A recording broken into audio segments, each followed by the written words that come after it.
হার্টের সাউন্ডস কি হয়, কত রকমের হয়, তাই নিয়ে আমরা এর আগে বেশ কয়েকবার আলোচনা করেছি। কিন্তু হার্টের সাউন্ড কি শুধু লাভ ডাবের মধ্যেই সীমিত, নাকি আরও আছে এর বেশি কিছু? আজকের আমাদের আলোচনা এই বিষয়ে। আমরা জানি যে হার্টের মূল সাউন্ড হচ্ছে S1 এবং S2, যেটা আমরা লাভ ডাব বলে থাকি এবং স্টেথোস্কোপ দিয়ে যেটা সচরাচর আমরা শুনে থাকি। এছাড়াও কিন্তু S3 এবং S4 সাউন্ড হয়, কিন্তু তাছাড়া আরেক ধরনের সাউন্ড হয় যেটাকে বলে হার্ট মারমার্স। এই হার্ট মারমার্স কিন্তু সচরাচর সুস্থ মানুষদের থাকে না, কারো কারো থাকতেও পারে। তো এই হার্ট মারমার্সের সৃষ্টির কারণ কিন্তু হচ্ছে আপনার হার্টের মধ্যে রক্ত চলাচলের গতিবেগ, বা ধরুন কোনো ভেসেল ছিঁড়ে গেছে, ব্লাড ভেসেল ছিঁড়ে গেছে, তার মধ্যে দিয়ে রক্তের চলাচল বা এই ধরনের কোনো কারণের ক্ষেত্রে কিন্তু এই হার্ট মারমার্স সৃষ্টি হয়। তো এই হার্ট মারমার্স কিন্তু আবার বিভিন্ন ধরনের হয়, যেমন ধরুন সিস্টোলিক মারমার, ডায়াস্টোলিক মারমার বা কন্টিনিউয়াস মারমার। তো আজকের আমাদের আলোচ্য বিষয় হচ্ছে এই সিস্টোলিক মারমার। তো সিস্টোলিক মারমারটা কী জিনিস, এটা বোঝার আগে আমরা জেনে নিই যে এই সিস্টোলিক মারমার যেটা কখন শুনতে পাই। সিস্টোলিক মারমার সেই মারমারকে বলে যেটা আপনার S1 এবং S2 এই দুটো শব্দের মাঝখানে থাকে, সেটাকে বলে সিস্টোলিক মারমার্স।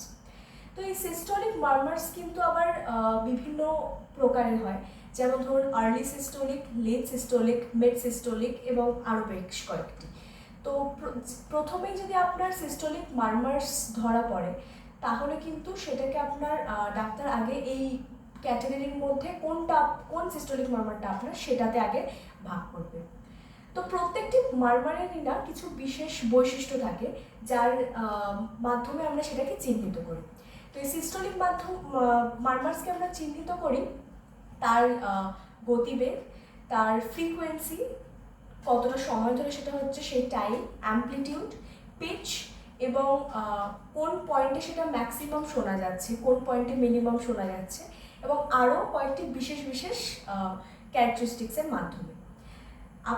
আপনার যখন এই ধরনের কোনো সিস্টোলিক মারমার্স ধরা পড়বে, তো প্রথমে কিন্তু ডাক্তার কি করবে, এই ধরনের ক্যারেক্টারিস্টিক্সগুলোকে মার্ক করবে এবং তারপরে দেখবে যে S1 এবং S2 এর মধ্যে এটা আসছে কিনা। যদি আসে তবেই কিন্তু এটা সিস্টোলিক। তো ডাক্তার তো নয় বুঝবে S1 S2 মধ্যে আসছে কিনা এবং ক্যারেক্টারিস্টিক্স, কিন্তু আপনি কি করে বুঝবেন? হার্ট মারমার্স কিন্তু খুব ভয়ানক একটা ডিজিজও হতে পারে, কিন্তু সেটা আমরা বুঝবো কী করে? যে জিনিসটা দেখতে পাচ্ছি না, শুনতে পাচ্ছি না, সেটা বুঝবো কী করে? তার থেকে সাবধান হওয়ার জন্য তো সেটা বুঝতে হবে আগে।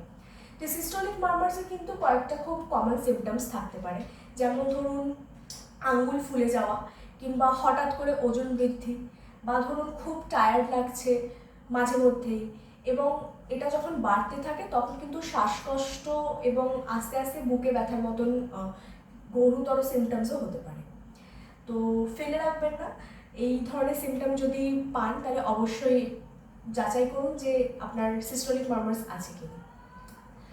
আচ্ছা, সিস্টোলিক মারমার্সের বিষয়ে আরও যদি জানতে চান, বা এই মারমার্স জিনিসটা কী, কিংবা S1 S2 কী, এই ধরনের যে জিনিস আমি ভিডিওর মধ্যে অনেকক্ষণ ধরেই বলছি, সেইগুলোর ব্যাপারে যদি আরও জানতে চান, তাহলে আমাদের পুরনো ভিডিওগুলো দেখে নিন, বা চলে আসুন আমাদের ওয়েবসাইটে, লিঙ্ক দেওয়া আছে ডেসক্রিপশনে, সেখানে পড়ে ফেলুন আমাদের লেখা ব্লগগুলো। যদি কোনো প্রশ্ন থাকে অবশ্যই কমেন্টে জানান, এবং যদি কী বিষয় নিয়ে আরও ভিডিও দেখতে চান, আরও কী বিষয়ে ব্লগস পড়তে চান, সেটাও অবশ্যই জানান কমেন্টে। আজ এই পর্যন্তই, ভালো থাকবেন, সুস্থ থাকবেন, নমস্কার।